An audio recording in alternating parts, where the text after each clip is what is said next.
What's up, everyone? Welcome to Wednesday night. It's time for Mythic Conversations, episode 198. We are marching towards that magical 200 episode number, not only because it's a milestone for the show, but because when we're doing episode 200, we will be smack dab in the middle of Mythic Week. We will be at Four Horsemen Studios, and we will be right on the cusp of all the fun kicking off with Intern, G-Con, and of course, LegionsCon 2024. And LegionsCon is a huge part of what we are talking about tonight because I have assembled a really exciting and unique group of my friends, fellow exhibitors, people that have been involved with LegionsCon, some since literally the very, very first year, others who are much newer to the con. They've pretty much all been attendees. Now they are exhibitors. I'm super excited to have members of what is calling themselves the First Alliance here today at Mythic Conversations. I'm going to bring them up in a moment. Before I do, just a little bit of housekeeping, couple things to remind you of. The sale at Four Horsemen Studios, or at Store Horsemen as it may be, is open right now. There's a number of things that are in stock, so that the very few Headless Horsemen that we had from the warehouse find, those sold out in like minutes. Everything else, except for I think the Outpost Zaxius all-ins, are still available. So that Tusk Heavy Gunner that is exclusive to Store Horsemen, exclusive to Four Horsemen Studios, that is still available. All purchase limits. We did set a purchase limit of 4 per person on that for the first 24 hours, just to ensure that everyone had enough time to get them. You never know these days. You know, the Skeleton's selling out in 2 hours, Valiant Knight selling out in like 12 minutes. Wanted to make sure that people that wanted the gunner certainly had ample opportunity to do so. That opportunity has come and gone, so squad up. If you're looking for more gunners, head to Store Horsemen. They're available. Of course, the Skeleton 4-pack, the Graveyard Skeletons, what we talked about last week, that is up for pre-order right now as well. Hit that up, storehorseman.com. A lot of great stuff there. That's really the only housekeeping that I have for you, the only marketing message. I want to jump right into the conversation. I'm going to introduce all of my guests tonight.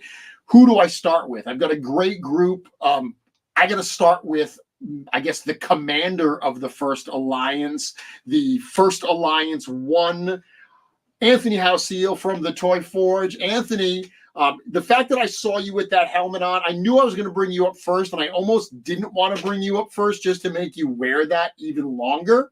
But then I thought, you know what? He might wear it for the entire show, so that joke might not go anywhere. I'll just wear it the whole show. That's fine. We can do that too.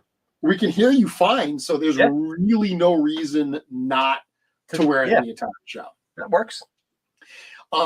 Anthony, thank you very much for being here. I mentioned a few minutes ago that we've got kind of an array of attendees or guests tonight. Some that have been here since the beginning, some not so, newer. You are the person that has been part of LegionsCon since year 1. There you go. Yeah, he's got that LegionsCon exhibitor badge from year 1. Not a lot of those out there, about 100. You got all of them. Yeah. Incredible to see the growth over these 6 years, correct? I can't believe it. Like, I remember we were setting up in a room not much bigger than this bedroom that I'm in. And I remember coming to you going, hey, is it okay if I put something out there on display? And you're like, yeah, sure, no problem. And I just, in typical dwarf fashion, just kind of nudged a couple people out of the way and set up my blacksmith diorama. And next thing you know, we've been just going forward with it ever since. Yeah, I've said it multiple times that, what started really what started as just a get together of fans. That's why you were there. Get together of fans, showing some customs. As crazy as it is now, I've got a wait list of exhibitors that want to get in that I simply don't have room for. The fact that first year we just put out some empty tables and said, hey, if you're looking to come and put some stuff out, we've got some tables for you. I remember you were there. Patrick Boyle, someone else who's been involved since year one, he was there. Drew Grubbs, he had some stuff out there. And Matt Rhodes, another person who's been involved since year one. All of you guys had stuff on that table. And it's incredible that 3 of the 4 of you have been involved with the show since that first one. Yeah. And then we also had on the inside, there was you, there was Dennis, Walter was there, Joe Vassapolo, Nikki, obviously the studio was there. And we also had the huge diorama, the dungeon diorama. And, while, not every one of those exhibitors are still involved, Shelf Gravy is an interesting one. They were involved that first year. Obviously the second year was COVID. The third year, where we did it in kind of the lunchroom, they got sick literally like the day before the show and had to bail. But they're going to be back this year. So we're really excited, to welcome them back. I was thrilled when they reached out to me to want to be involved. So absolutely incredible. But Anthony, I could keep going on with just you, but we have a number of other guests in the back. Dealer's choice, my friend. You pick, who should I bring up next? Who is your favorite member of the First Alliance? Oh, that is not fair. That is cruel and unusual punishment. Right on you.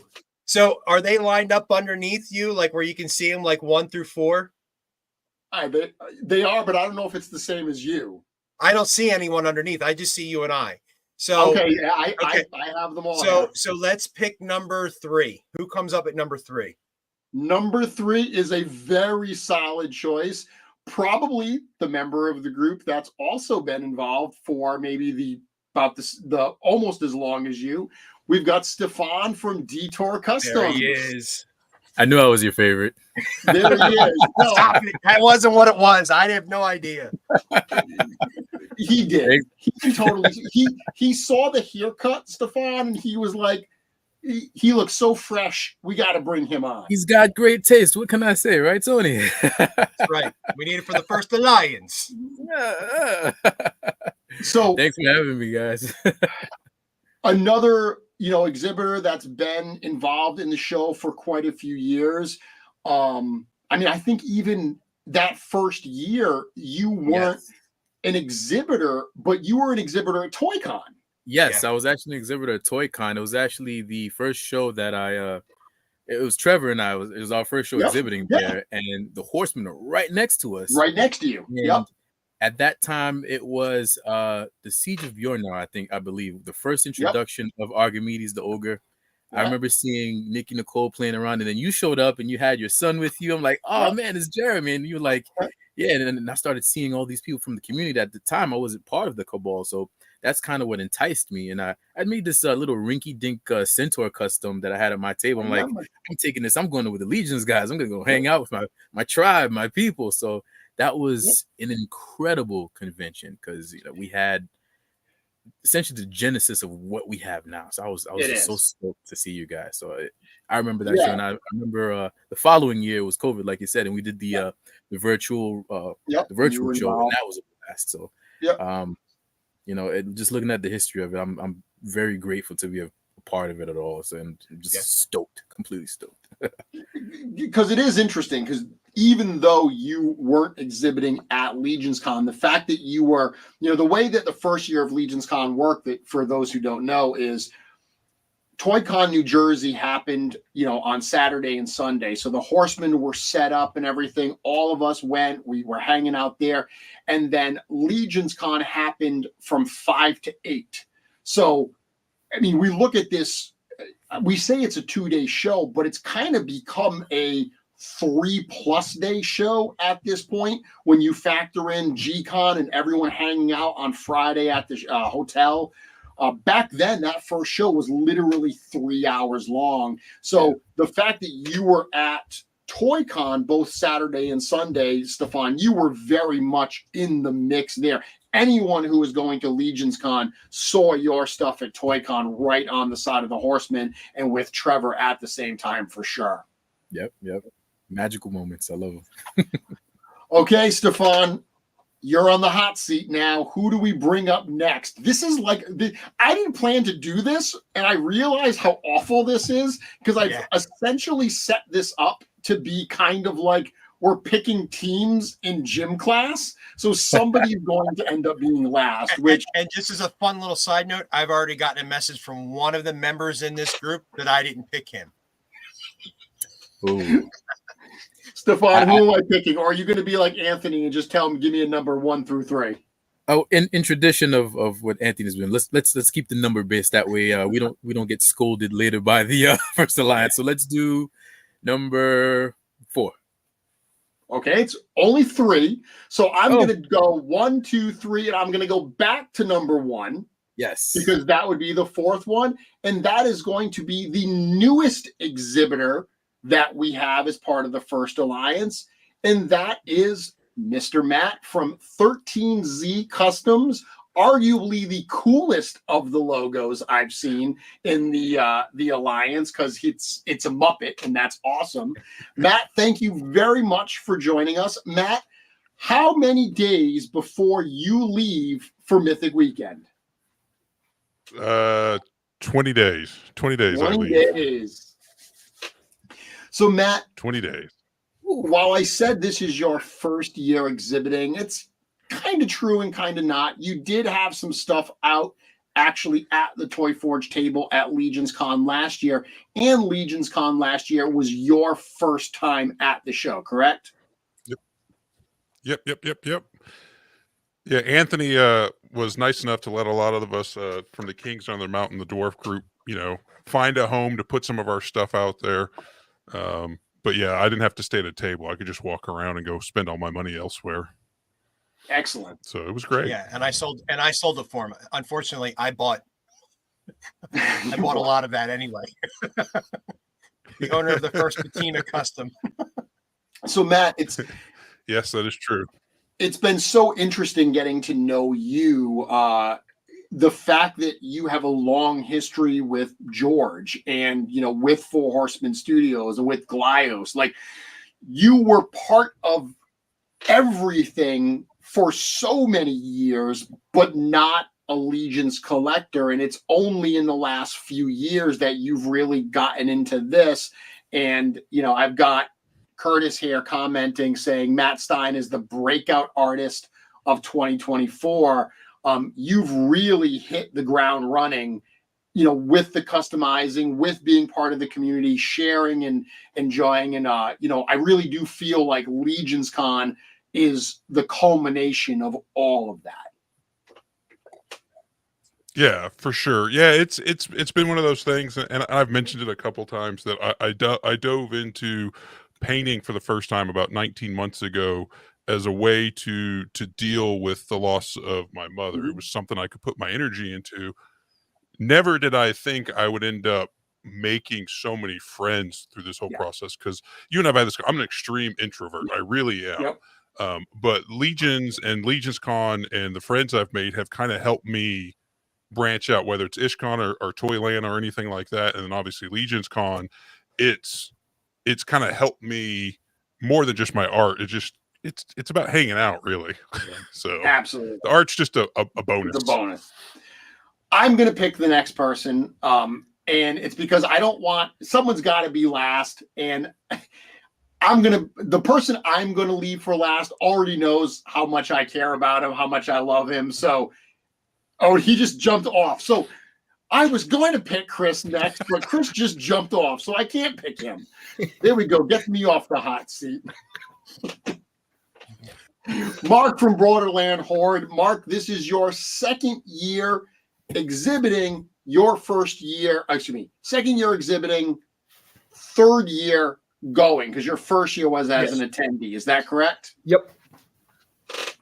Excellent. So as a returning exhibitor, second year, what kind of things would you say that you learned in 2023 that you're bringing to the table in 2024? Last year was our first show that we ever did. We didn't even do a small show to like warm up. So a couple things we learned was, hang out in the lobbies after hours, meet everybody, talk to everybody. It's a huge experience, not just being able to buy parts, but I had more fun talking to everybody that came to the table, hanging out in the lobby afterwards, meeting everybody. Like the first time I met Stephon was at, I want to say it was KrisCon last year. We met up with you and then hung out at LegionsCon and stuff. And then Anthony got me my first LegionsCon. But, for being a vendor, my second year, I learned, got to bring more inventory and just enjoy the time. You get to talk to everybody and hang out and swap stories and tricks on how to paint and customize and stuff like that.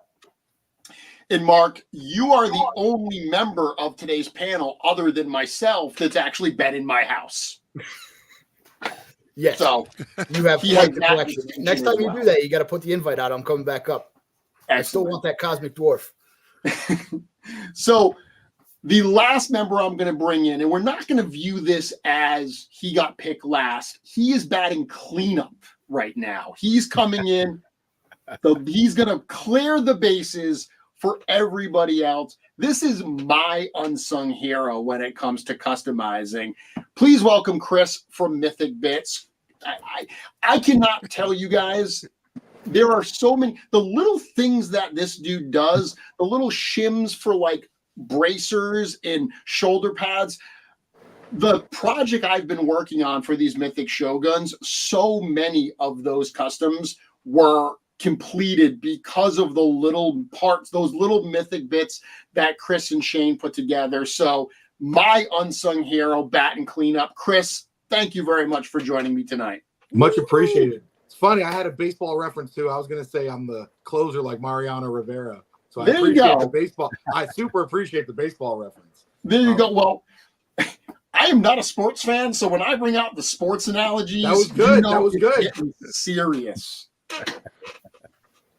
Excellent, Kris. Thank you very much. Third year as an exhibitor, correct? Third year, I was a La Quinta rookie. Okay, and, that lightning in a bottle. You'll never ever forget your first time. Never. You'll never forget your first time at LegionsCon. Yeah, and I definitely that was awesome. It's awesome every year, but that year was just something that was crazy. The La Quinta year was magic. Their words cannot describe what it must have been. God. What we lost in the power from the one elevator was just shifted into the energy into the floor space. Crazy. It was amazing. I loved it so much. Yeah, that really was in a lot of ways. I feel like the first, because there was the one, obviously the first year, it is what it is. It was the little meetup. Then we had COVID. That first year, that one that we did in the lunchroom at the PAL, as cool as that was, I really do feel that La Quinta was the first real year. That was the year that was 2 days. That was the year that was in a hotel venue. We learned so much that year.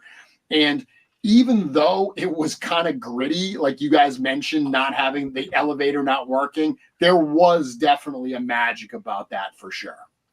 It legitimized LegionsCon for us. Yes, absolutely. And there was just, what was it, like 80 degrees in November? Everyone was in shorts. Everyone was sweating their ass off up in New Jersey. It was just not anything we had planned for. You got stuck in trying to get your family Friday night, and then since the cat was away, the mice will play, and everyone just opened up shop and started selling stuff. And next thing you know, it turned into a 3-day event, and Jeremy's like coming back and like, oh my God, what happened here? And we're all just like, can we do 3 days next year? This would be great. Again, it was a pretty special year. I mean, I can remember that year too. I can remember setting up early and, Curtis and Billy Bay showing up early and, even just some of that stuff, like some of those moments when I'm at the hotel and people are starting to check in and the chaos hasn't started yet. And I get a few minutes with people. that's some of my favorite memories because I can actually be a little more present because everything hasn't kicked off yet. Well, and that was my first one where I did the full event. I did intern, I did G-Con when G-Con was still at the studio, and then we did the full weekend from there. So that was an intense time frame because you were running and gunning, and sleep was for when you were when you got back.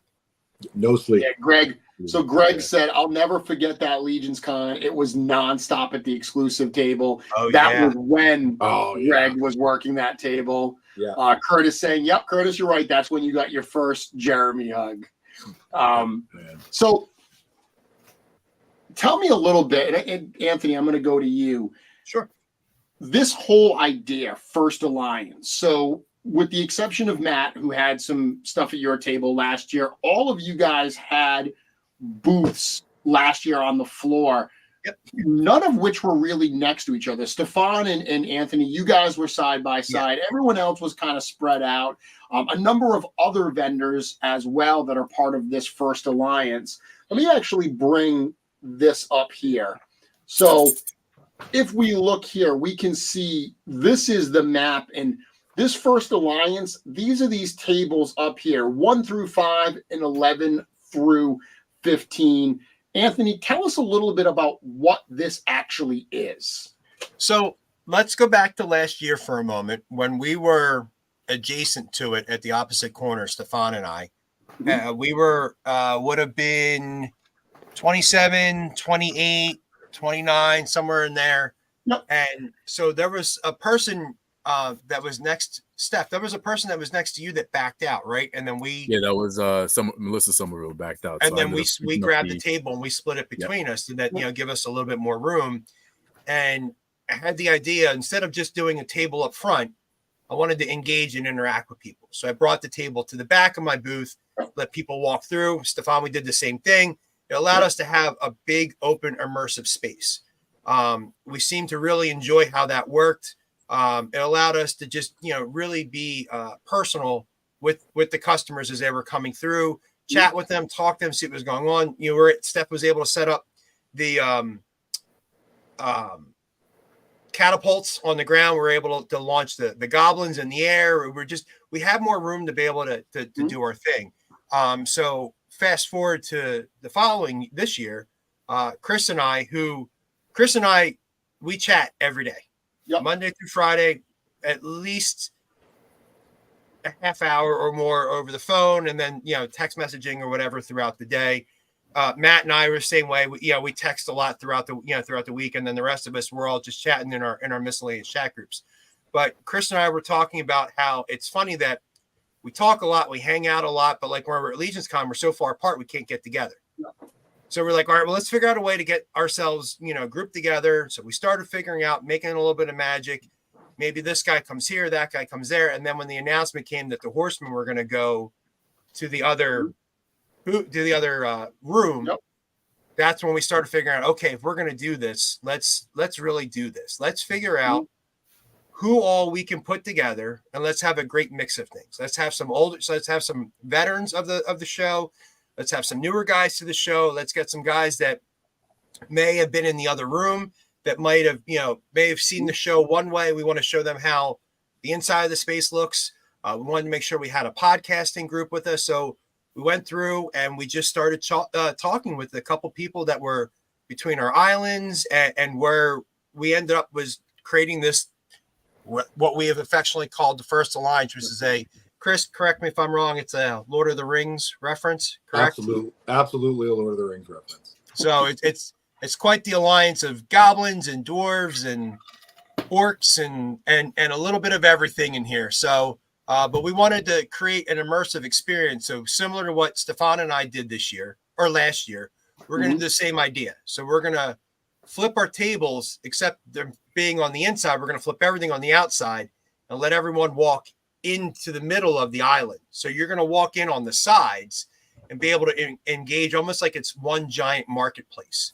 So what we've been doing is throughout the year, we've been sharing different ideas, things we've been working on, encouraging each other, trying to come up with different ways or different things that we could try to get something from one guy's booth all the way to another guy's booth. Mhm. So, I don't want to spoil too much, but we've had some conversations with a couple members from the Alliance, and, we might need some train tracks, and there's some stuff that's involved, and we'll just, we'll leave it at there.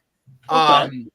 But yeah, that's the long and the short of it. We wanted to create a group project for us to where we're helping each other out. So I think this is going to be fun. The whole idea is that we're all building each other up. There's not really an I in this. It's a giant team working together. And so obviously we just talked about, you and Stephon were side by side. Matt had some stuff at your table. Funhouse Customs who's not here tonight. That's your brother, Anthony, obviously. And then, because he's such a big goblin guy, you've got the Malignancy. So there's some connections there. You have this connection to Kris. Kris, last year you were right on the side of Giovanni, and you've actually been on the side of Giovanni every single year. One of my favorite LegionsCon memories, again, going back to the La Quinta, was that Sunday night. Eric Treadaway and I were in the lobby, kind of, taking it all in, thinking about what we just experienced. And Giovanni walked by with this look on his face like a deer in the headlights. And he was just like, I didn't understand it until this weekend. Like, I get what this is about now. Like, he was so touched by the reaction to his incredible work that to see that, like, just joy and that just sense of belonging and satisfaction is something that is one of my personal favorite LegionsCon memories. So you've been involved with Giovanni. So I see a lot of connections, but I love that we've also got these other artists in there, like Euro Legions, like Immortal Collections, like Mike, like Borderland Horde. I really love the group that you've brought together. And I can remember, Anthony, when you reached out to me and you said, hey, we kind of want to do this thing. And my initial reaction was, I don't have time for this. I have so much stuff going on right now. I don't have time. And then you said the magic words, I've already done all the work for this. And I was like, okay, the fact that you've already coordinated this and I don't have to do it, it just worked out in a really interesting way where you had 10 plus exhibitors. And I'm like, because we had so many requests for, can we get more booth space? Can we move here? Can we move that? And we told everyone at the end of last year, look, all I can guarantee you is your space. What you had this year, that's all I can lock in for you. We didn't have vendors that were like, hey, we're bailing, we don't want to do it. So I could allow people to expand. Really, no one got more space than they did in previous years. But for some magic reason, your stuff worked out because I freed up that block. I was able to, the only person that's still there is Trevor. I was able to move him to a different block, and it freed us up to do this. So this is really cool. I'm very, very excited for this. Give me some other thoughts. What do you guys? So, Mark, let's go to you. When Anthony reaches out to ask you about doing this, you were in a very different section. You were a first timer last year. What is your thought process about being involved in this? So I think it honestly took me about a whole 3 seconds to say yes to it when he called me about it. Because I was right on the backside of Kris last year and Giovanni. And, me and Kris made some deals. I lost a Valguard, but I've recovered. I'm back up to 7, so I got my numbers back. So he called me and he goes, hey, you guys want to do this? You interested in setting up like this island idea? And he started listing off people that were in. I called Ben at the time, who's partner, and then I got 2 Bens with me. So I checked with them and we were in. I think it was maybe 20 minutes. I got back to him and said, yeah, let's do this. Nice. Excellent. So you got asked. I was told. Like, I didn't get a choice. It was just, hey, you're going to be over here with us. And I'm like, okay, I guess I better do that. That's what happens when you're the brand ambassador of the Toy Forge. I point in a direction, say that's where we're going to go. Now, Stephon, is there any truth to the rumor that you were forced into this section over there to try to keep the projectiles into the corner of the room where they wouldn't potentially harm any people as they're coming and going. Because I was right across from you last year, and it was a little nerve-wracking seeing the arsenal of weaponry that you had lined up that was just pointing at my table the entire time. I have since put in some safety controls, so I can rest assured no one will get hurt for LegionsCon 2024. But unless they have it coming. Unless they got it coming, that's a different story. Yeah, but otherwise, no patrons will be hurt in the making of this show. So for those that don't know, you didn't say vendors though. Yeah, vendors. Yes. So for those that don't know, last year you brought, as you always do, something very unique to the show.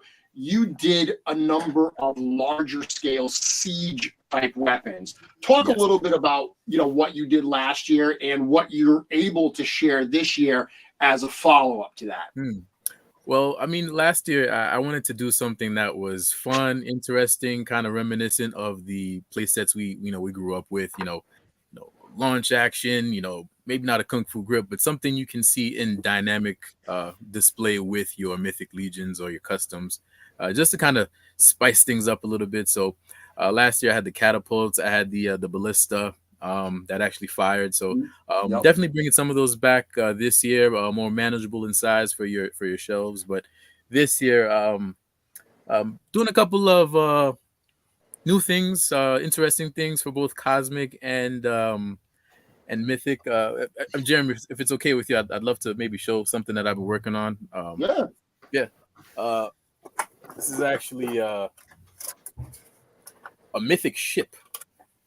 So it's quite large, but definitely something I think you guys will like. For those of you making the pirate customs on the Jacob Marley base, I think you'll like this one a lot.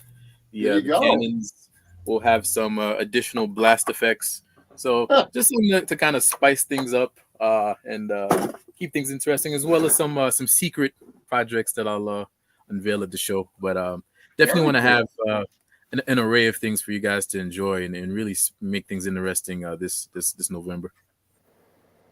So, in the spirit of go big or go home, I would hazard to say one of the more surprising items at last year's LegionsCon was the playset. So the fact that, everyone is doing custom heads, custom weapons, and all that stuff, all great. And Kris is like, I want to do a playset. I mean, hell, we haven't done a playset, okay? But Kris is like, nah, I'm going to do a playset. So that was very cool last year, Kris. I know you've talked about even just the process of doing last year's, you learned so much. Yeah. What are you doing this year? Because I've already seen some follow-up shots of something that looks very goblin-esque. Tell us a little bit about what you're bringing to the table this year. Yeah, so we are going to bring, I cannot stress, a limited amount of this year's playset, which is Gob Home. So it's intended to be a Gob. I mean, it is. So we learned a lot. We learned that, dwarf specific is cool. Let's do something a little more general. But how do we take that general idea and give it enough elements to where you can look at it and say, that's definitely for goblins, and maybe it belonged to somebody else before, right? Yep. So we wanted to make it multiple parts this year for easier travel. So we did that. We put it up a couple days ago on our Instagram. Yep. It's basically a couple big rocks and then a bridge to go between them, some side platforms, working gates, because it's not a place that if something doesn't move, right? Otherwise, It's just a big statue. So we don't do that. Like, it had to have something. So I'll tell you, we actually were moving at warp speed on this. And then Shane went ahead and was responsible and got a full-time job. So, that slowed us down a little bit, but, we are full. We are in full production. We know it works. I think it looks pretty cool, personally. Yeah. I mean, obviously I'm biased, but this is we did the dwarves last year. We wanted to give the goblins something. The other thing is, Dwarves and Goblins are a little easier to make a playset for because of their scale. It's Yep. just a little easier. I'm not saying we can't do it for full-size figures, but even the printers we have, which are huge, it's a little tougher, right? We made the wall sticker, so I'm excited for people to see this thing. We will not have a painted one because Kris is not staying up till 5 o'clock in the morning painting playsets this year. I made that mistake last year. I stayed up. I didn't sleep, right? Yep. I didn't sleep year 1, La Quinta. I didn't sleep year 2 because I was painting playsets. That's not happening this year. I missed out on a lot of talking to people and stuff. So these are going to be unpainted, and we're just like, listen, every year we got to try something crazy. Like you said, heads are heads. Yep. Personal thing, I don't really like doing. I really don't enjoy doing it. And Anthony will laugh because I complain about this all the time. I don't. I do it because we have to, but I would rather, and so would Shane. We would rather do this stuff, right? So, and with the technology, we're close to where we can do that, like more consistent. And even with Steph showing off with what he has on the filament side of things, where the filament's catching back up again. So between both the resin and the filament printers, we're right on the cusp of being able to do these large scale things on a more regular basis. Because I mean, Kris hasn't said it yet, but he's promising he's going to do a large play set every LegionsCon from now till the end of LegionsCons. I guess that's because we did a play set year 1. Trevor's the only person that owns it, right? Yep. So that was in his calendar. We did that. He bought the good Dwarf Gate. We did one last year. That's did one this year. We're doing one next year. We already started talking about what we're going to do next year. So I feel like, Legions, you guys, the studio has traditions, right? You do something, you make the big statues and the crazy stuff. I feel like as artists, we ought to meet your energy. Sure. And we got to kind of ramp it up. And that was the other thing the first alliance was about. Like, if you look at what's in there, there's a lot of like the box is here, and a lot of the people in that group just operate way outside the box. It's what's possible, what's going to push it forward, and that's what we were really, I wouldn't have done it if Stephon didn't agree, because that dude makes me want to just do something else. So you just said something, Kris, that I think is really interesting that I don't hear a lot of people talking about. You are all LegionsCon exhibitors. You are all also Legion superfans. Like you're not doing this because this is just a toy show that you're going to set up and put your stuff up and sell some product. You are doing this because you are fans. When you are an exhibitor at LegionsCon, you do have to give something up. It is a very different experience than being there as a fan. There is a bit of a sacrifice. And, we as, myself and Joe and Forest Studios as the showrunners try to do what we can to, make sure you guys have access to, as much of the product and experience as possible. But it's impossible to match it completely. So I'm curious, if any of you want to talk a little bit about that, about, kind of the difference between being an attendee versus an exhibitor and why you continue to come back as exhibitors. Thank you for doing that. Yeah. So, I mean, I'll start, I guess. It's funny. I've been to every LegionsCon, and with the exception of the first one, I've yet to make it to everyone's table. Even the cafeteria year, I couldn't even make it to everyone's table because I had a spot, and there were times where I had someone to like stand there so I could go pee and then come back, and then maybe on my way back, like go a different way to see like one or two other tables.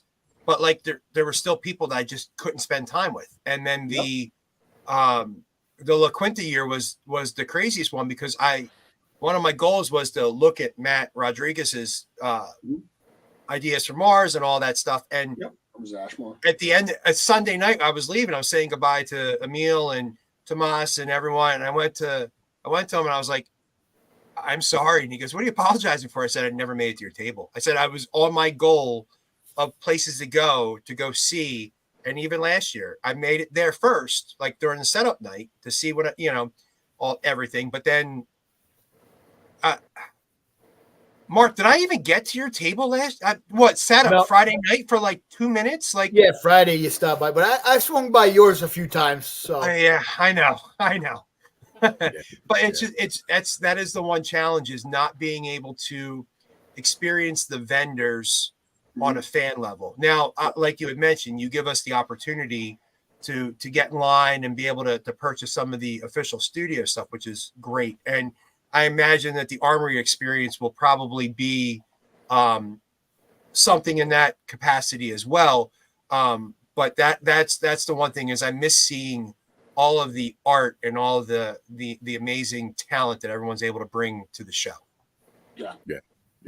And I agree with Anthony. You know, I think it's important to note that it's not enough to just casually walk by a table and say, "Ooh, that's nice." You got to savor it. You got to stand there for a significant amount of time and really take in all of the energy and all the effort that, you know, the vendors have put into their setups and their artwork and the things that they're selling, and just more importantly, the actual person who's vending. These are our friends and family. So, you know, having that conversation, hey, I haven't seen you in a year, you know, how you been? How's the family? You know, you catch up, and that's your opportunity to kind of mingle and reinforce these relationships that we've built over these several past years at LegionsCon. So being able to take that time to really give the attention, it's hard for the vendors. So we make up for some of that in the lobby, of course, over some beers, but actually doing it at the show has its value as well. That's the part I miss out on, is like getting to sit down and talk to somebody about what they made. Like, you know, because when you're vending, you're usually talking about what you made.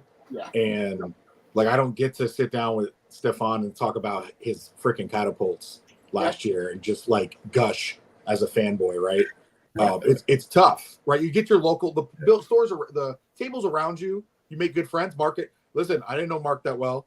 I know Mark from La Quinta year, but I didn't know Mark that well. And last year, I hit Mark's table like 3 times. I'm like, I need that. You know, because he's close. So I'm like, ooh, take some of my money because you're like right next to me, right? But every year I see someone post something, and I'm like, where the heck was that? But there's a good side to it too. Like, I'm a salesperson. I'm a salesman by trade. That's what I do for a living.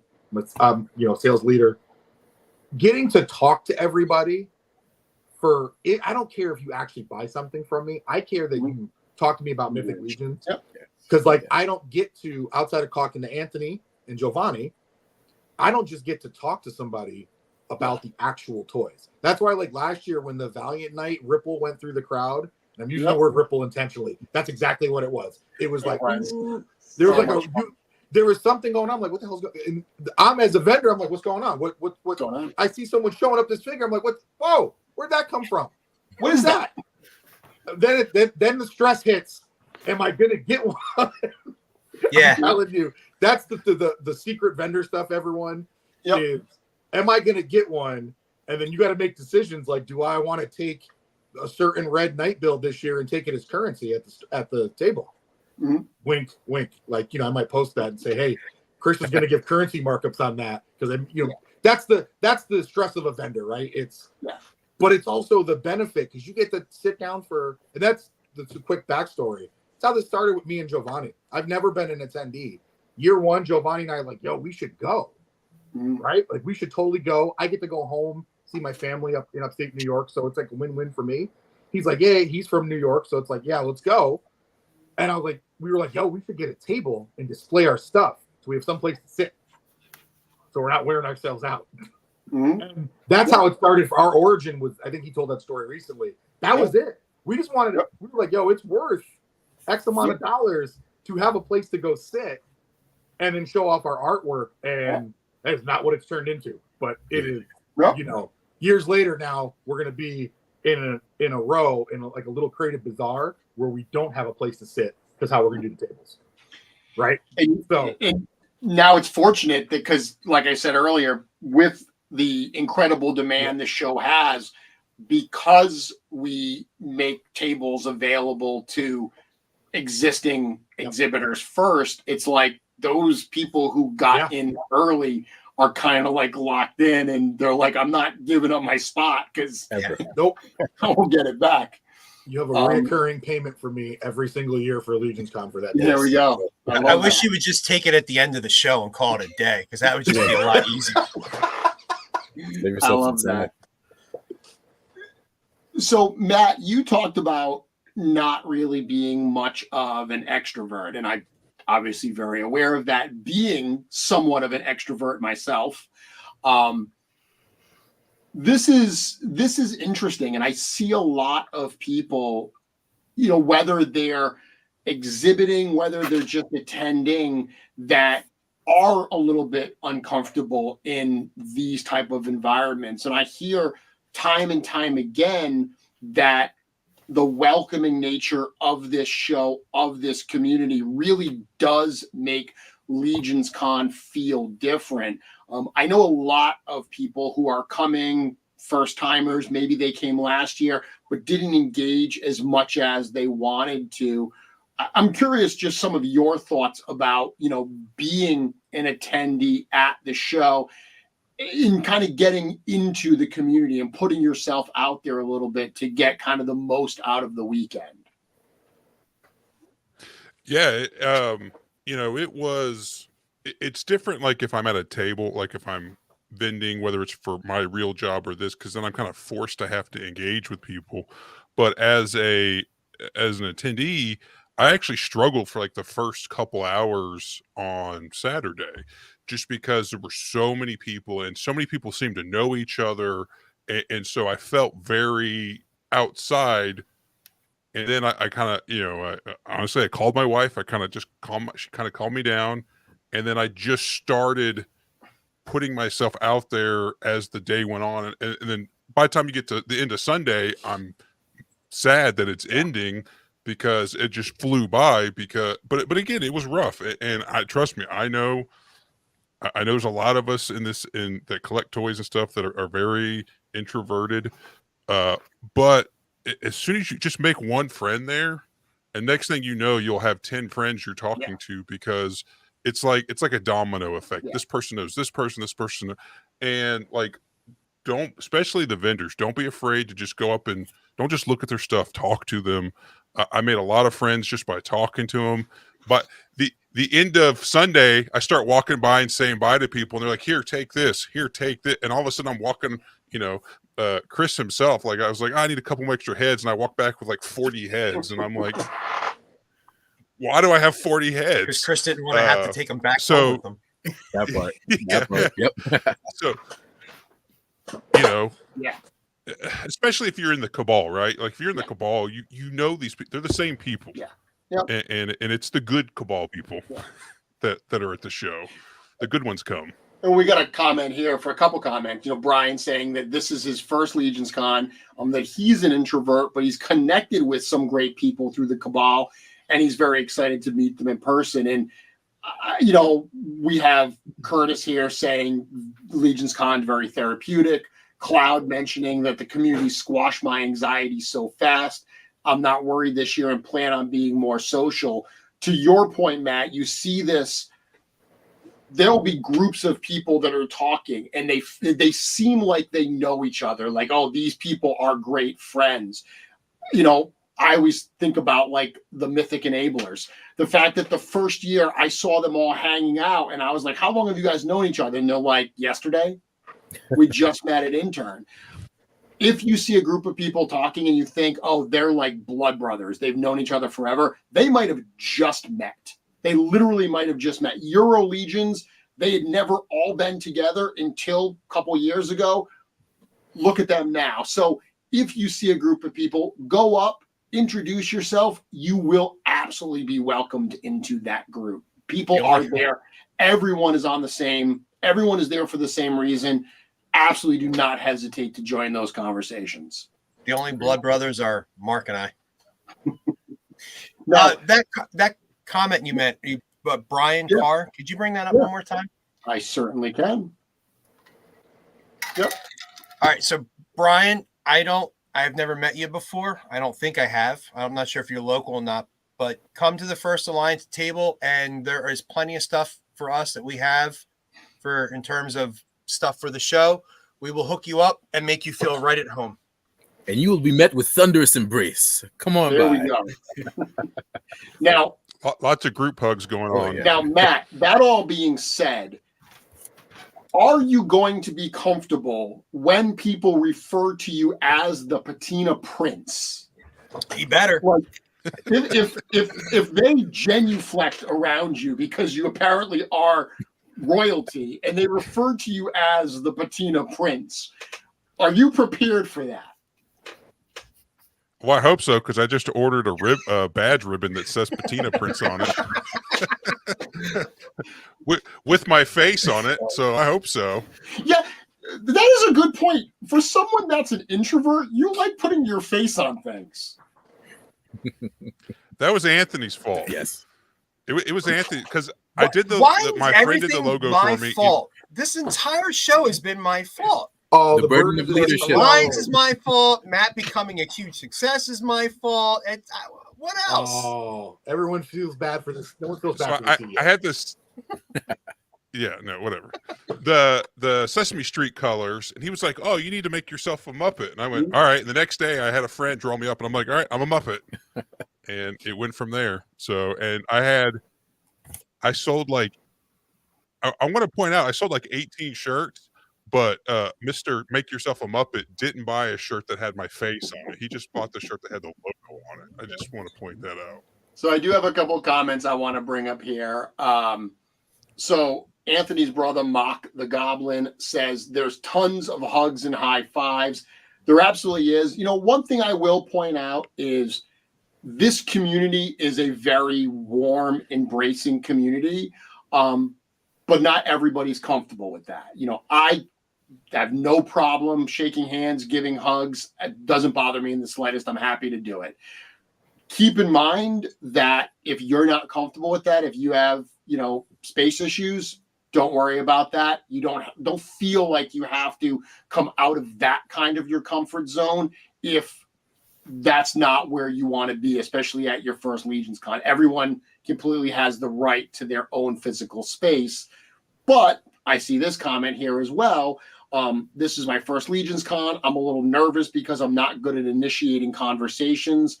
Again, everyone is talking about the same stuff. Like everybody's talking about Legions. They're talking about the stuff that we just showed you at G-Con, the stuff that's in the display cases, the stuff that's on the floor. So it's a lot easier to initiate conversations when all the conversations kind of flow around the same stuff.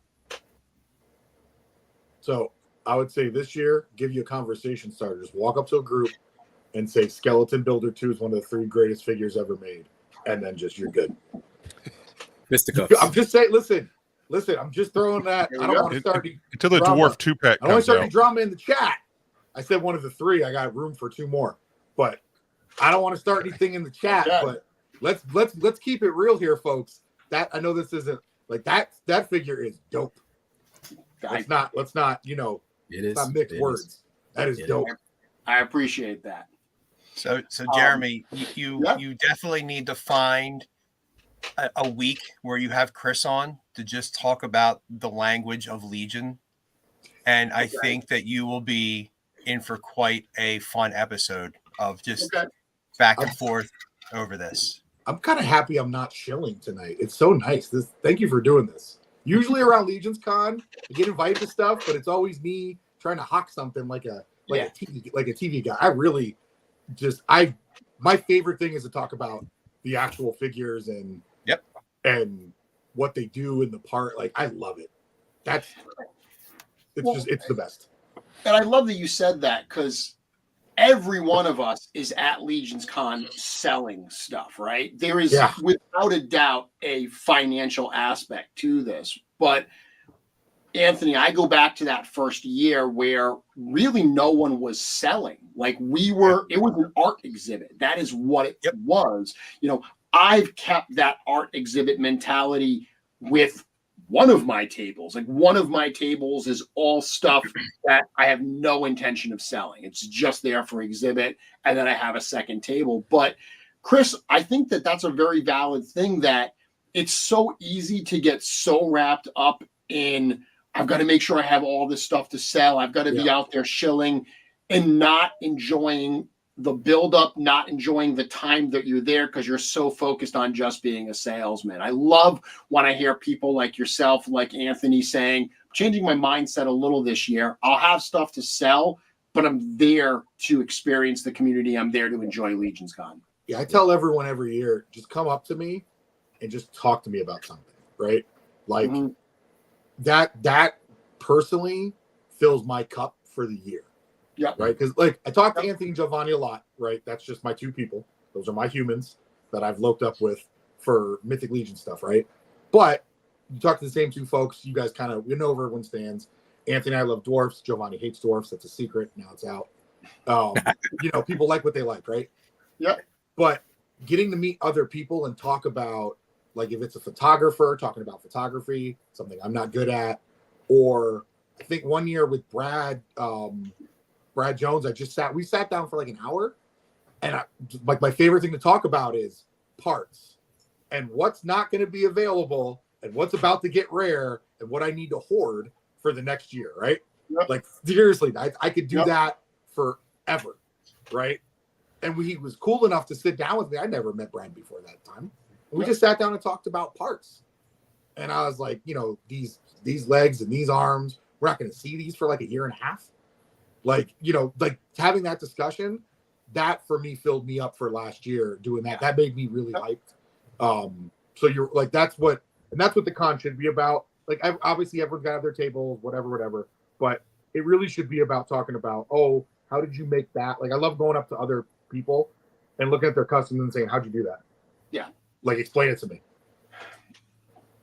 So I look at this group that we have here, and I was joking with Matt about the patina prints, but Matt's become very known for that. Obviously, Anthony's very, very well known for his dwarf customs. Everyone's got something they're known for. I kind of feel, except for Marc, like, I feel like you're the wild card here, because you said that last year at LegionsCon was your first time ever exhibiting. Since then, I remember seeing you guys at Shop the Curiosity. You have a very eclectic mix of things that you bring to that table. They're all super, super cool, but there's a lot of creativity between Mythic and Cosmic. I'd love to know a little bit more about kind of, and again, we're just talking about, hey, we're not going to shill and let's talk about the stuff you're bringing. Yep. But more the mentality of what you bring, like what is Borderland Horde, how you bring out this stuff, you're newer to selling this stuff, that variety. Is that something that's been important to you guys since the beginning? So that has, last year when we went to LegionsCon, I think we had maybe 10 head sculpts that were exclusive to us. The rest of it was like Action Figure Fusion, Jason Rodriguez and all them.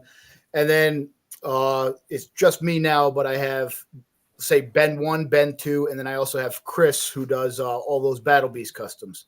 So we meet like once a week in my garage where my shop is and stuff. And all the ideas, we just sit there, come up with all the ideas, and we're trying to come up with new stuff. And that's why we loved LegionsCon so much last year, because just meeting everybody and having everybody come up to the table where they'd look at the parts we had or the customs we had, and they'd start talking. Some people would be there 10, 15 minutes. Mm-hmm. Hey, we'd love to see like more female heads. We'd love to see this part. We'd love to see this part. And we actually made notes, and we remembered this stuff that the people were coming up and asking to see. So we would come back, and I think total now we're a little over 120 custom pieces that we have in the last year. And we saw you at Shop the Curiosity, and we'll see you again this Sunday, I think, if you're going to the show, SGX.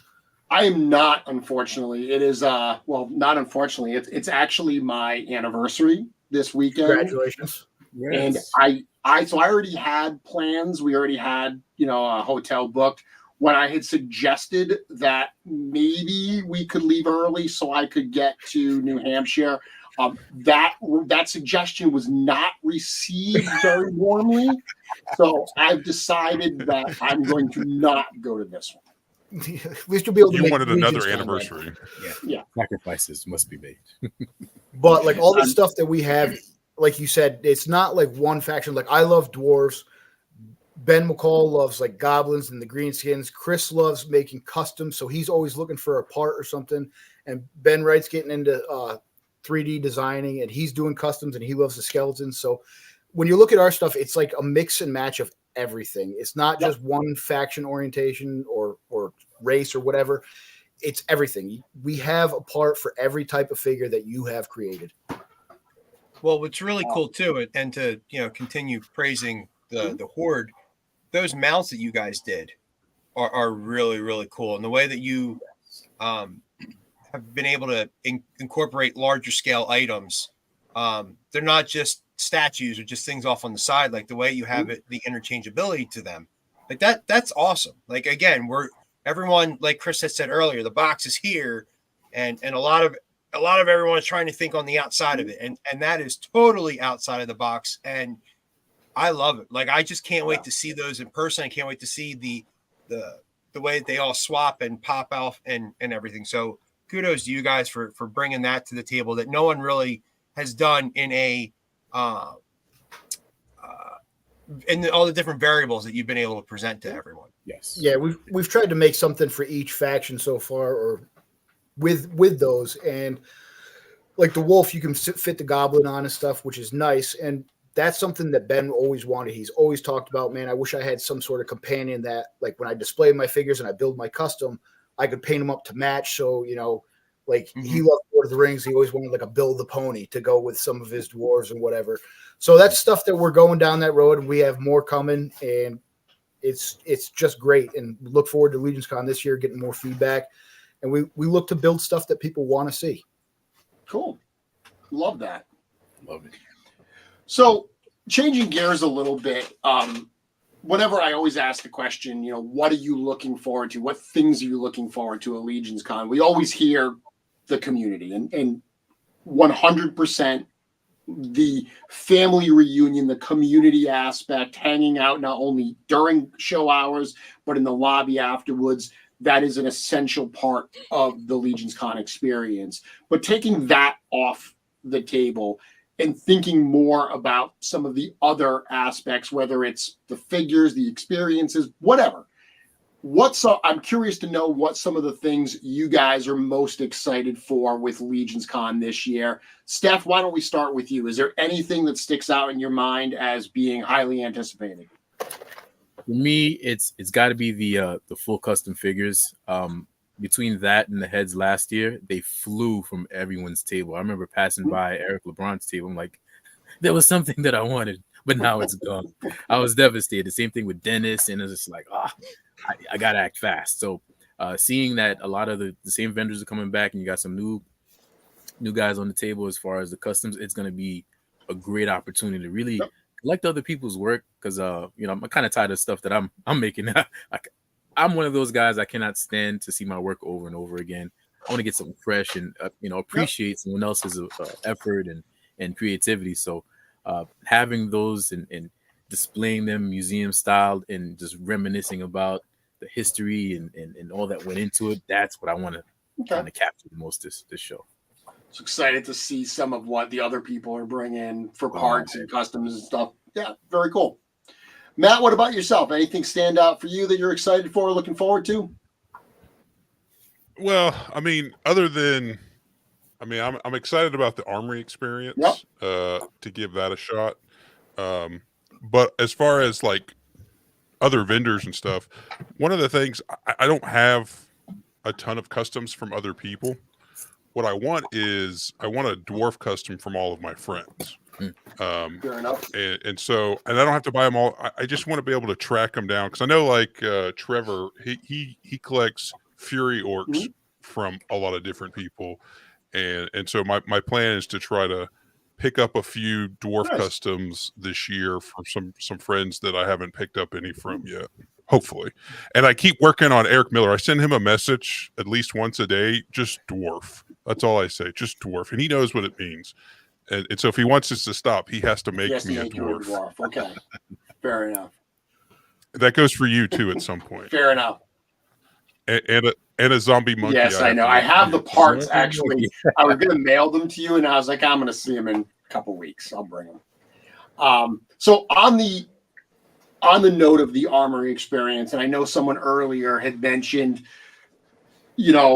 vendors getting access to that. I can certainly mention it to you guys here and any other exhibitors.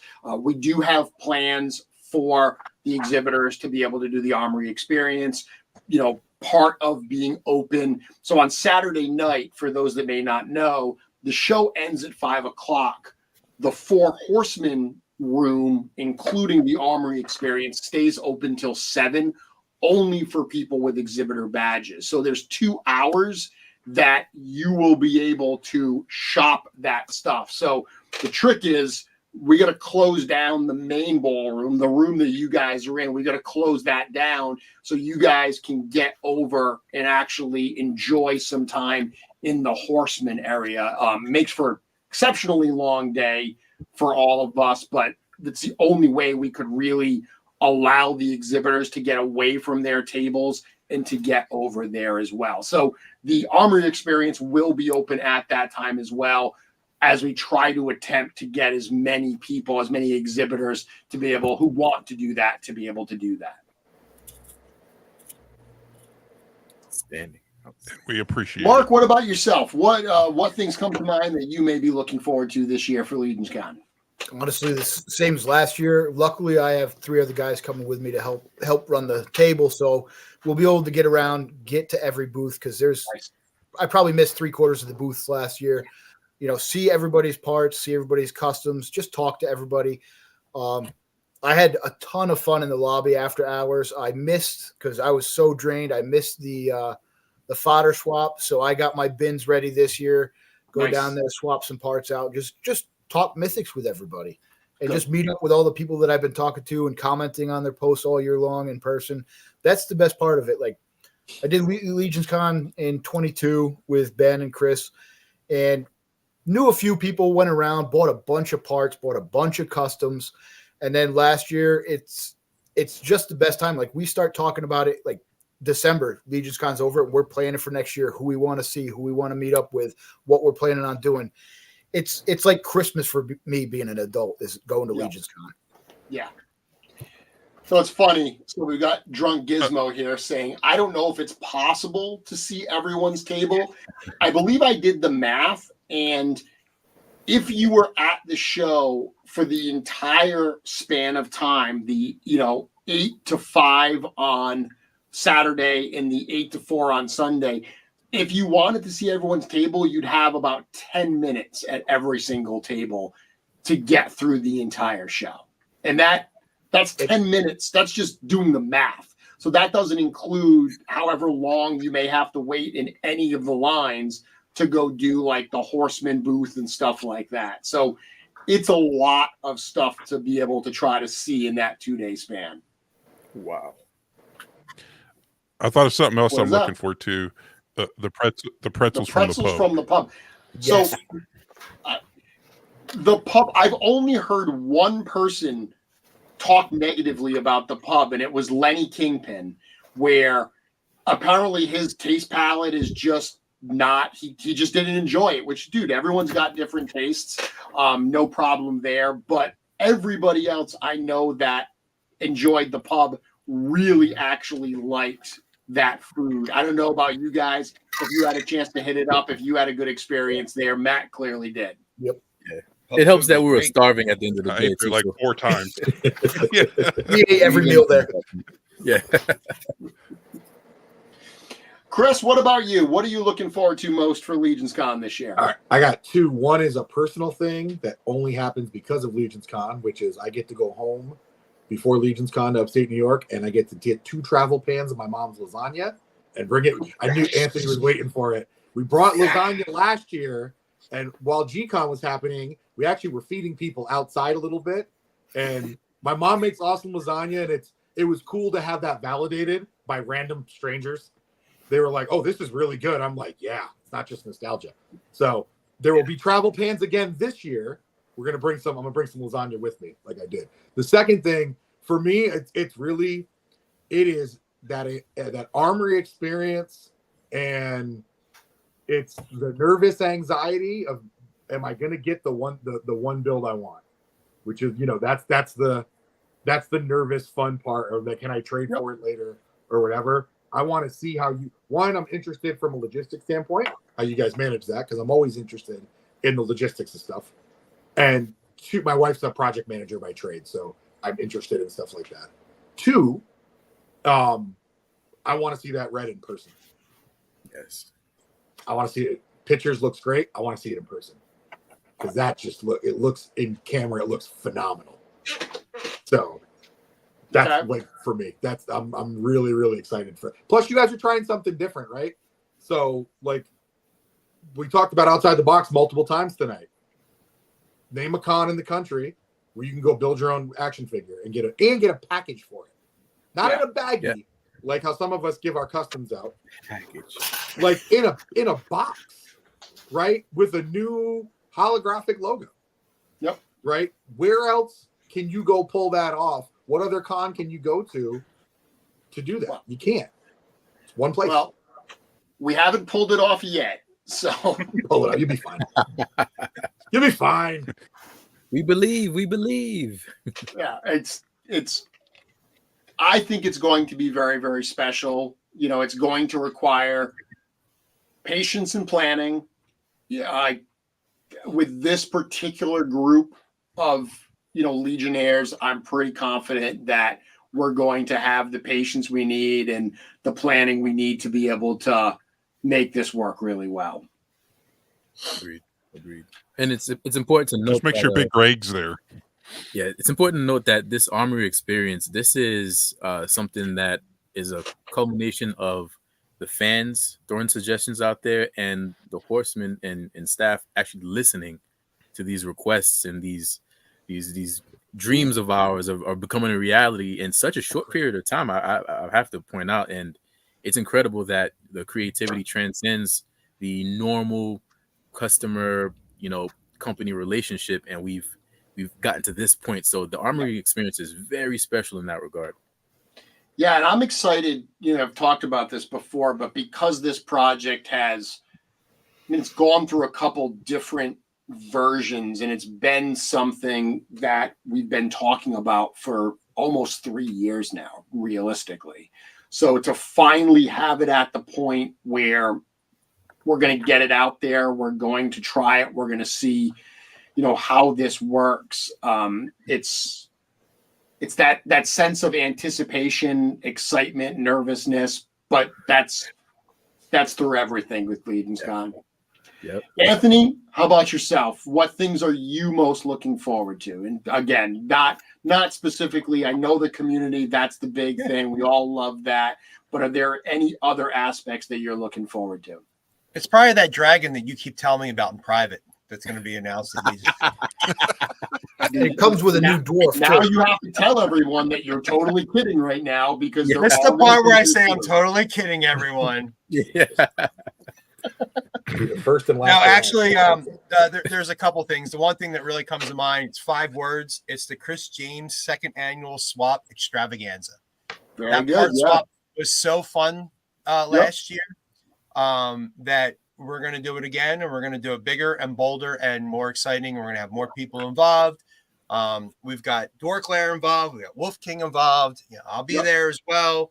My brother will be there, all trying to help out, and just try to have a good time. Like, just it's nice to just say, hey man, I've got these parts and I've been stockpiling them forever. I'm going to bring bins with me, and just there might be something that someone might need. And it's, I take all my parts back in dwarf legs. It'll be easy exchange of currency. So we'll just work back and forth. And that's going to be a good time, because that's just like fellowship of us just all kind of hanging out going, oh man, I could use that for X, Y, and Z. And someone will go, I've never looked at it that way. That's a great idea. Or you could use it for this, and just try to help, expand, your ideas and your imagination with that. Yep. I didn't even get to go to that last year. I totally missed it. I missed it too, and I'm already prepared this year. Yeah. So I will have to admit that I am a little disappointed that I've got Anthony, Kris, and Matt on this call, 3 supposed massive dwarf lovers, and none of you mentioned the fact that there's dwarf parts, exclusive dwarf parts in one of the sets this year. I mean, those were thrown in there as a bone to you guys. So you can say we finally got a Legions. Hey, I'm already buying 6 sets. So when this extravaganza was announced, I literally took an image of the custom of the head and the legs and circled and said, willing to only trade in this stuff. No elf stuff. Seriously, no elf stuff. I just want the dwarf arms and legs. Like I'm hoping that there are people that will buy the set and go, I don't want the dwarf stuff, and I can just trade extra garbages for dwarf parts or whatever, and we'll make all kinds of great magic happen.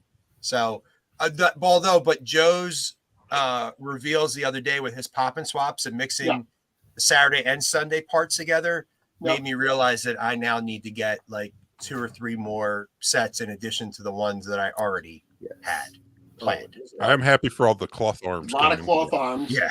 So, I mean, the feet on that dwarf custom are brand new as well. I mean, this is the first time we're getting those feet. Yep. That would have been my answer, but you took the one thing I love more than dwarfs, which is parts. It did something with parts. Like I'm gonna be able to walk up and go to like a menu and say, I want that, I want that, I want that. That's like the one thing I love more for Mythic Legions and dwarfs is parts. So I would be dishonest to myself if I would have said the Brahmin. Fair enough.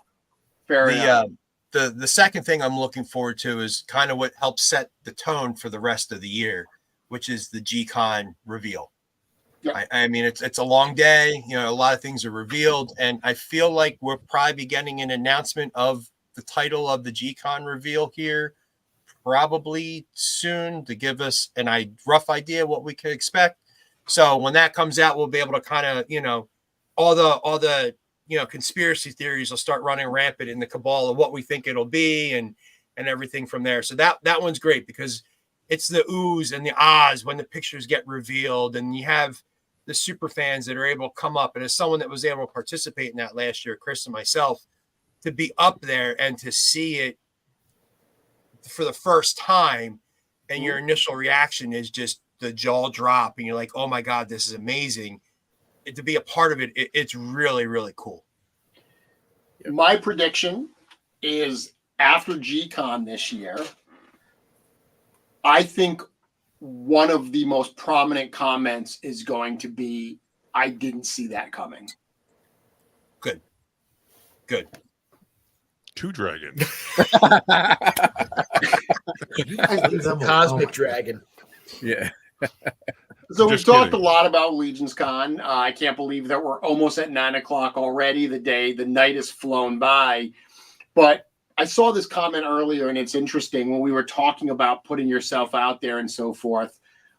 Blake, Recon Rage, said, fact, when LegionsCon 24 is over and the post-LegionsCon sadness kicks in, you will regret not spending time with the amazing people in this community. And Yes. I think that we hear people talk about this every single year, that there's such a buildup. I mean, it's almost cliche to say it's kind of like Christmas, but there is a sense of that with LegionsCon, that there's so much buildup to it, and it goes by very, very quickly. Before you know it, it's over. And post LegionsCon blues is a very real thing. Do you guys experience this? How do you guys deal with this? Absolutely. Yes. Oh man. My God. I'm just thinking about it now. Start talking about the next year. That's exactly what we do. That's what I do. I start planning next year. So I focus my attention to, okay, let's get ready for 2025. Chris I and I think I'm have Chris You're and I really have had needy. some long chats about this. Yeah. And I pushed really hard all year, and then the show comes, and then in years past, I've taken a week off and then jumped into it, only to burn out along the way. Last year, I took a month off, only to burn out heading into the show. I'm making a conscientious decision to where I'm going to take the rest of the year off after LegionsCon to just kind of reset, rewind, and re-energize to be ready to go into 2025, because this is like our WrestleMania. you know, and for us, this is our road to WrestleMania, and we're building up to it. And once we hit it, then it's just like, okay, now what? You know, so I just need that time to just kind of recharge. That personally, that's what comes about for me. So for me, like, I'm usually empty by LegionsCon, right? I've taken all my creativity for the year. I've poured it into, you know, custom figures. I've poured it into new projects, new parts, whatever the heck we've done. So LegionsCon kind of, for me, fills me back up. And then we have the con. I'll take, you know, like Anthony said, I'll take like maybe a week off. Just go home. My wife needs the week off because she's like, all right, I love your hobbies. I support you, but October sucks because you're just you're a madman in October. I'm like, all right, I get that, right? But like for me, LegionsCon fills me up because it's like you do all these things for the year, hoping someone will acknowledge you and appreciate what you did. Like, you know, I love doing my art, but I've said this before, I don't like my customs when they're done. Very few of my customs do I care to keep, right? I like the process of creating it. Yep. And when it's gone, I'm like, cool, now I got room to go create something else, right? And then obviously going to get more figures from you guys, I can buy parts to create something else. But that starts that process all over again. Yeah. So Yep. I don't go through the blues, but I mean, I have Anthony and Giovanni too, to just like, we'll just post recap, post show, talk about some stuff. The cool thing this year is, so as much as Anthony and I are friends and we talk, we have never taken a picture together at LegionsCon in 2 years. Never. And we've never gone out and hung out and ate together. It's never, we always seem to find a way to not do it. So this year we've committed, we're going to at least try to get a photo to prove that we both dwarf people exist at the same time. Outside we're of not the same person. Yeah. That we're actually friends. One comment that I want to bring up, you know, Curtis had mentioned earlier that, you know, one way you can deal with those post LegionsCon blues, especially if you're missing people, want to stay creative, is every Sunday they do a customizing studio. It is a great way to, you know, whether you're actually customizing or you just want to hang out and talk with people, that kind of energy that you're going to get at LegionsCon in the lobby or at the customizing studio live session at LegionsCon, that's something that happens every single Sunday. So that's certainly one way that you can kind of grab a little bit of that energy and keep it close. Yep, 100%. Check the comments here, see if there's any other things people are pointing out that we want to talk about. Joe Vassapolo in the chat just dropping some little cryptic comments like, y'all ain't ready. I hate when he does stuff like this. Now, because now, like, my brain's just going to be like, ooh, are they going to do their first play set? Like, is it going to be like the expensive Castle Grayskull that, you know, was done a bunch of years ago? Like, are we going to get that? See, now it's all over the place. Just kind of now, I got 3 weeks, I got to figure it out. Yep. Yep, Legion chat every Friday.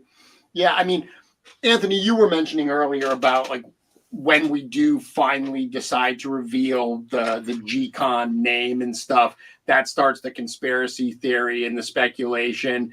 I always say that I love the speculation as long as the thing I don't like is when people judge something based on what it's not versus what it is.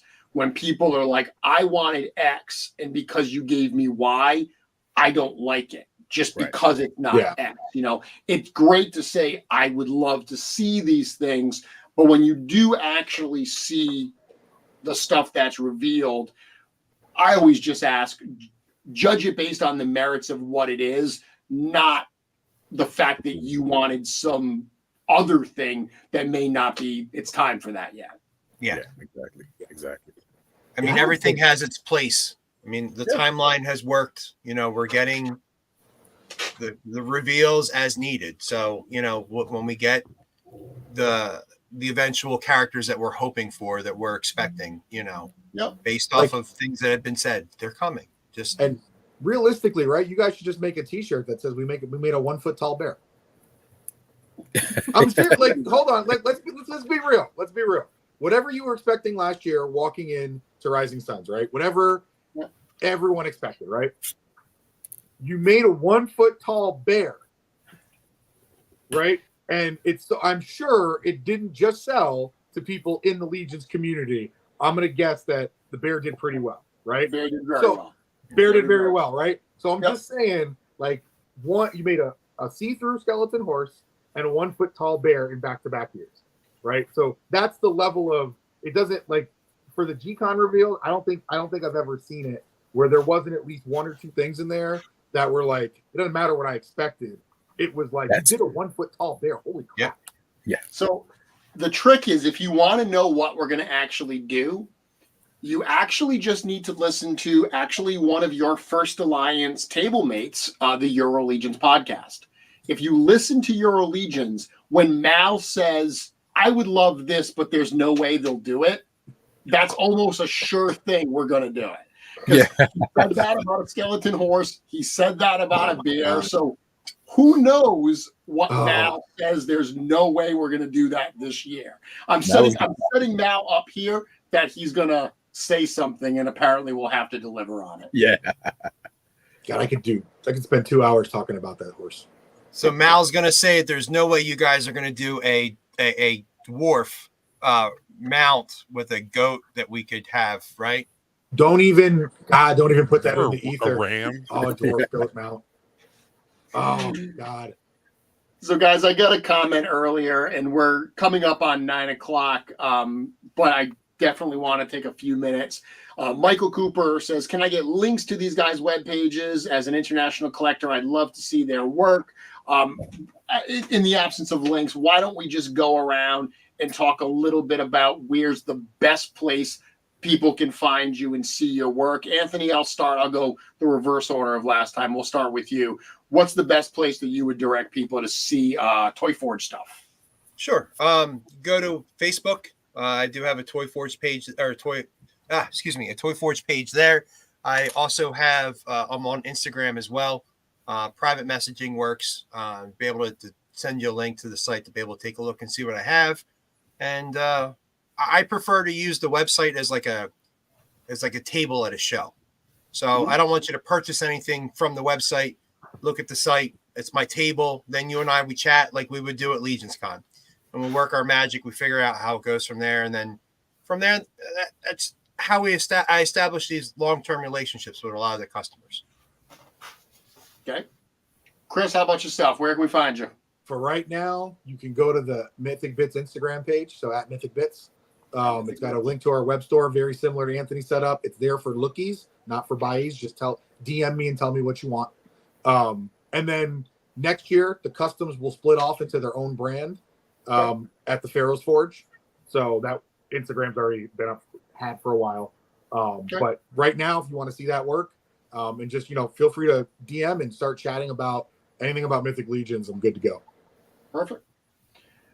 Mark, what about you guys? Where are we going to learn more about Borderland Horde? So you can either find us on Instagram at Borderland Horde Customs. You can message us there for any of our parts or artwork or customs that you see there, or borderlandhorde.com. We have a webpage. I'd say probably 60% of our inventory is currently on our webpage. You can order it directly from the webpage. We also have a Facebook, Borderland Horde Customs. You can message us there. There's 3 of us that'll respond. So we usually respond within like 20, 30 minutes of you messaging us. Very cool. Matt, 13Z Customs, where are we going to find your work? 13Z Customs on Instagram. It's really the only place that I post anything. You can DM if you're interested in anything or just want to talk. Very good. And Stephon, last but not least, where are we going to see Dtour Customs? Yeah, if you're on Instagram, you can find me at Dtour_customs. Feel free to shoot me a message. Website, www.dtourcustoms.com. That's where all the wares are there. You can purchase at your leisure. If there's something that is sold out and you'd like it, shoot me a message. I'll have no issues making something for you special. And on Facebook, shoot me a friend request, Stephon Delatour. I'd love to send you memes of the day so you can have a good laugh. Excellent. Any last thoughts, guys? People coming to LegionsCon, any last bits of advice or things, pieces of wisdom you'd like to impart upon our attendees who are going to be converging upon New Jersey in literally less than 4 weeks now. So go ahead, please. Stephon, go ahead.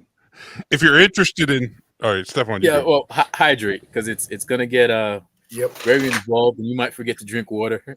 Drink your water. Don't pass out. Drink I'm not your carrying you anywhere. My friend D Amazing always reminds us, drink your water, right? Yep. Matt, what about yourself? You had a thought? Yeah, it's, obviously talking to people is most, but if you have a person that you're interested in their stuff, or make a plan, like kind of give yourself a list of, I know I want to hit this table, I want to hit this table, and obviously, plan out your 4 horsemen lines.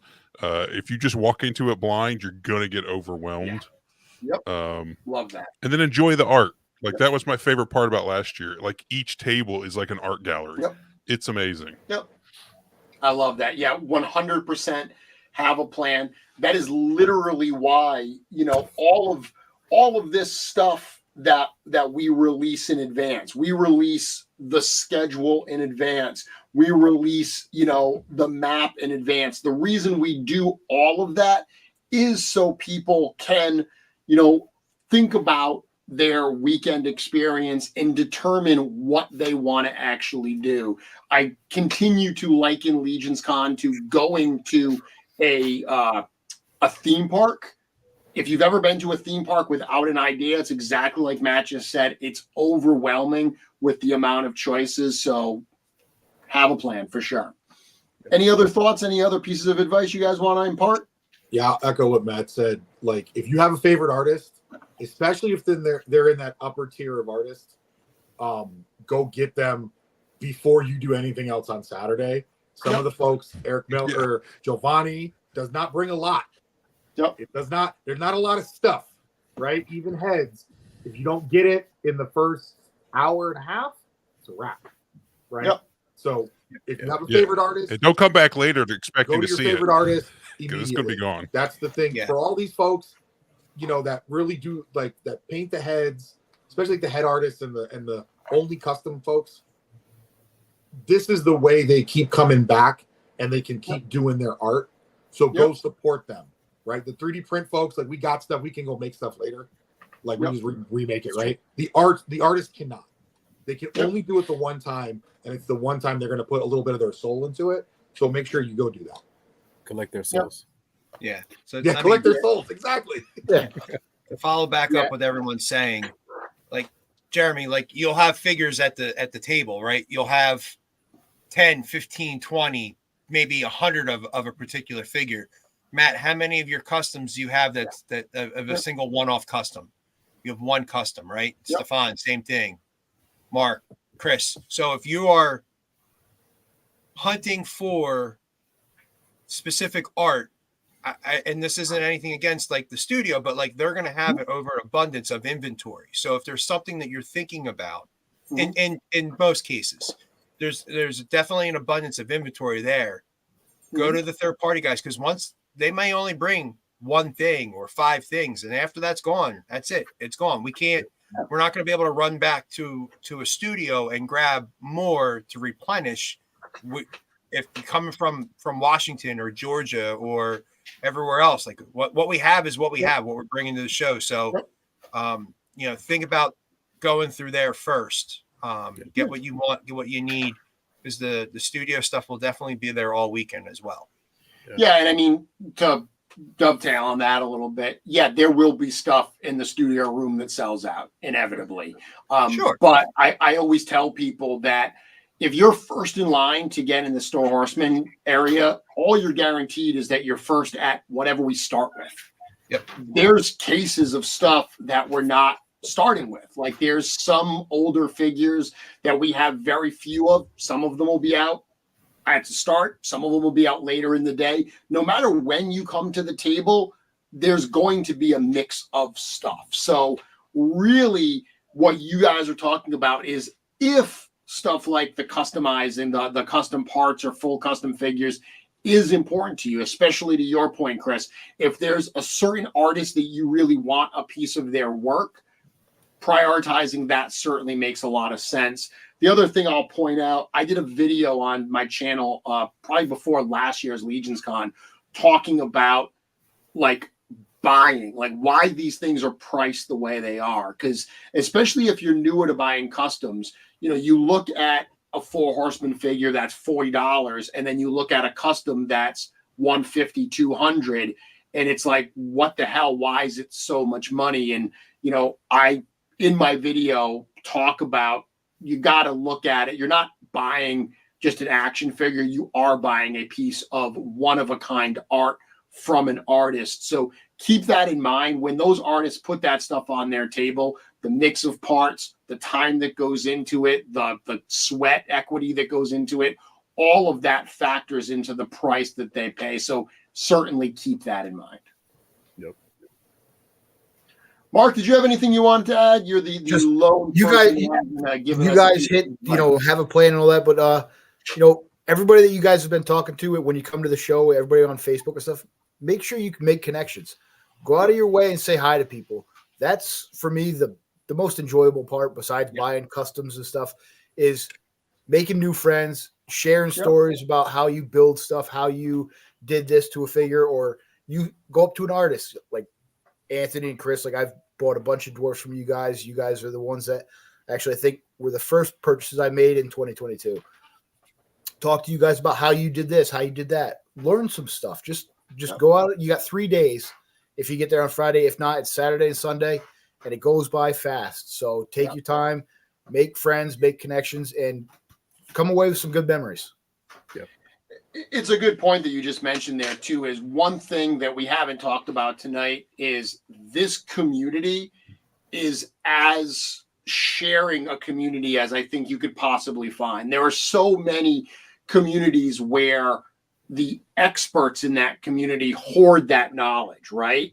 They don't want to share it because that's their differentiator. Like, if they know how to do something, they don't want anyone else to know their tips and tricks, because then they might start doing it as well. This community has never been like that. And I mean, I will admit, I was certainly one of the early customizers, one of the earliest customizers sharing that stuff, but you still see that mentality that myself and Dennis had, you know, Zombie had in those early days. You see that with Kris and everyone here on this panel. So to build on what you're saying, Mark, is if you see something you like, if you maybe, whether you're interested in it just out of curiosity or you want to start doing it, talk to people about that. All of these artists are happy to talk about the art and share that stuff with you. Yep. 100%. Definitely. I love the fact that Greg is, guys, make sure you come to say hi to me and Joe at the Armory this year. Dude, Greg, you don't have to. People are going to go to the Armory anyway. Like, I literally put you on. You guys are at like that new ride at Disney that just opened, and everyone is queuing up for that. That's what you guys got. You guys are the Tiana's Bayou Adventure of LegionsCon this year. Just rode that too. So with that, everyone, I cannot wait to see all of you in, again, less than 4 weeks. I'm so incredibly excited. Thank you not only for joining me tonight, for being a part of LegionsCon and helping to make it the incredibly special experience that it has become. Pleasure is mine. Thank you. Thank you. Appreciate it. Guys, hang out in the green room. I'm going to close this out, and then I'm going to send you all out, okay? One at a time, I'm going to knock them off. Thank you for staying with us tonight. I will be back here next week for episode 199. That will be the last episode I do before Mythic weekend. I will take 1 week off, in part because I do need a breather, and I've just got to set it up so episode 200 is Mythic week.